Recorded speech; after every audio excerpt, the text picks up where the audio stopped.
Գիտեք, թե ինչպես է պարտությունն ու անզորությունը վերածվում քաղաքական կրոնի և պետական գաղափարախոսության։ Ֆրիդրիխ Նիցշեն այս կործանարար ֆենոմենն անվանում էր ռեսենտիմենտ, թույլերի հոգեբանական թակարդ։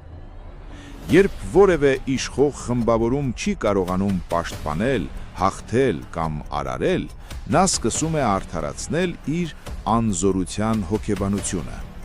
Էվոլյուցիոն առումով վախվորած նախիրը պարզապես գոյատևելու համար հորինում է հնազանդ ստրուկների բարոյականությունը, այն թունավոր կերպով հակադրելով ազնվական տերերի բարոյականությանը։ Դիտարկենք երկու իրական օրինակ։ Առաջին, երբ տարածքների կորուստն ու կապիտուլյացիան հասարակությանը հրամցում են որպես դարակազմիկ խաղաղություն։ Երկրորդ, երբ պետության իրական հերոսներին հալածում են ու բանտարկում, իսկ վախկոտներին պարգևատրում։ Հասարակության մեջ տեղի է ունենում խորքային արժեքների վերագնահատում,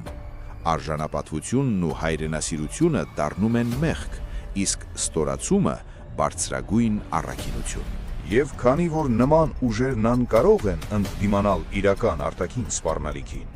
նրանք գործի են դնում երևակայական վրեժ սեփական երկրի ներսում,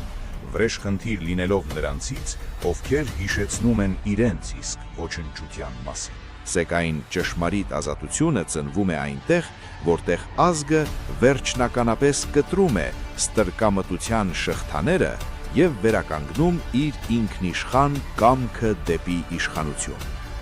Անպայման տարածեք այս տեսանյութը ձեր ընկերների հետ և պահպանեք այն պատմական ճշմարտությունը երբեք չկորցնելու համար։